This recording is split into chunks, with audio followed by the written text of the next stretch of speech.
where the team has to start making a decision about whether they want to get married. Like there's a long-term commitment they can make here if they choose to. Jeff Darlington, is the sense in Cleveland that that is the expectation? Yes, but again, this is all about timing. What's the biggest narrative of this offseason? It's three quarterbacks, Carson Wentz, Jared Goff, and Dak Prescott, all in different situations. And teams want to avoid both of them. They want to avoid the Wentz-Goff situation where they feel like they extend a guy too early without knowing enough. They want to also avoid the Dak Prescott situation where they wait too long to where the player costs too much. Right now, to me, based on my conversations, it doesn't feel like the balance has tipped toward away from the Carson Wentz, Jared Goff situation enough to where the team feels comfortable extending him. I think that they just haven't found that sweet spot quite yet. And the question is, Greeny, how do you time it without then entering the Dak Prescott spot? Well, it's a fascinating way of looking at it, and the reality is their job is to get it right. Our job is to speculate, and ultimately the decision comes down more than anything else, Ninko, to just how much do you believe in Baker Mayfield? Is he your franchise quarterback for the next decade? Rob Ninkovich, if you were making the decision, are you ready to say that yet?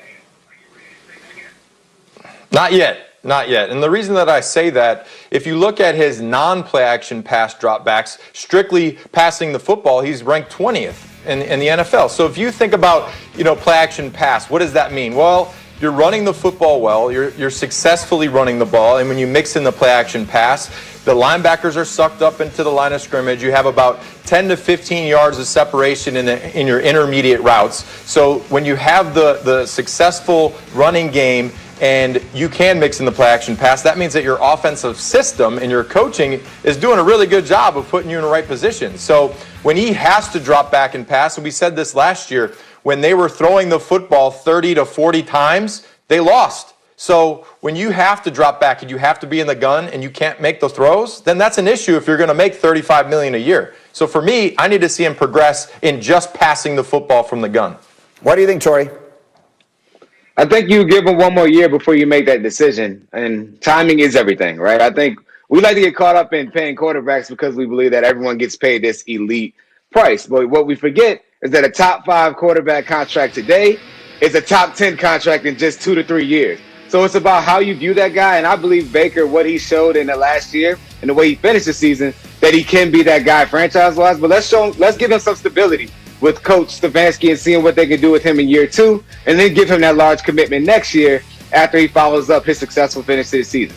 Yeah, these are the decisions teams have to make after that third year. You pick up the fifth-year option. That's one thing. That seems to be a no-brainer based on what happened in Cleveland. But do you go all the way, make the extension, and you wind up, to Jeff's point, you wind up where you are with Jared Goff, you wind up where you are with Carson Wentz. We'll see. Let me leave that there for the moment because there's another situation I want to get into, because as teams are assessing what they're going to do at quarterback, the draft is obviously around the corner, and Mac Jones of Alabama is skyrocketing up a lot of boards.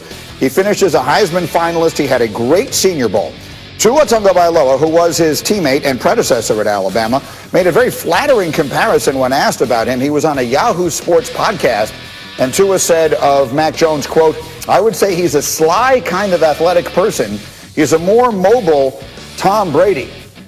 And I'm sure he didn't mean that quite the way it comes out as we bring in our new draft analyst, Matt Miller, who you will see here regularly as we work our way towards the draft. So a more mobile Tom Brady sounds awfully good to me, Matt. What is your evaluation of Mac Jones in this process right now? Not that quite that high on Mac Jones, but, I haven't been with him for 2 years like Tua Tagovailoa was. So I think we do need to pump the brakes just a little bit. I think he is a very hard evaluation, Greeny. We look at, 17 career starts. What he had around him at Alabama makes this very difficult to evaluate, where 4 first-round wide receivers at the end of the 2019 season. This year, Devontae Smith, who we see here, killed everybody last year. He was just everywhere offensively, winning the Heisman Trophy. So I think it's really hard to take Mac Jones out of that system and evaluate him where the NFL is going. We want guys who can move the pocket, who can extend the play. We want scorers, not shooters. And Mac Jones is not that. He has the weakest arm, and he is the least athletic of the big 5 quarterbacks that we talk about for the 2021 draft class. So it is a tough evaluation. He's accurate. He throws a pretty deep ball. But when we're looking at the physical traits, he is at the bottom tier of these big 5, again, that we all think will be first-round picks. Okay, and so we've heard that's so fluid with what people think of these different guys. And you said something that I haven't heard anyone say in a very long time. I want to get this exactly right. You were on the What I Would Do mock draft, right? You put together a mock draft of what you would do. And with the second pick in that draft, you had the New York Jets taking Justin Fields, the quarterback out of Ohio State. Now, 4 months ago, everyone would have said that. Now, Right. that seemed to be quite outside of the norm. Why do you feel that way? Yeah, I should probably ask what you think about that as a Jets fan. But I do think that Justin Fields still is the second best quarterback in this class. And again, it goes back to we have seen him do it over the course of 2 seasons, and honestly 3 if you go back to what he did at Georgia. He is the strongest arm, most athletic quarterback in this class, 6'3", 228 pounds. When I look at him, I see a more mobile Dak Prescott. If you could give the New York Jets a more mobile Dak Prescott, with a stronger arm, by the way, you would take that every day. So I think there is less upside, which is a really dangerous word when you're talking about the NFL draft. There's less upside that you have to contend with Justin Fields, because I've seen him do it against Clemson and Notre Dame and Alabama and the big schools, whereas Zach Wilson, I've seen him do it against Utah and Washington, and it wasn't very pretty. So I'm still on Justin Fields as the second best quarterback in this class.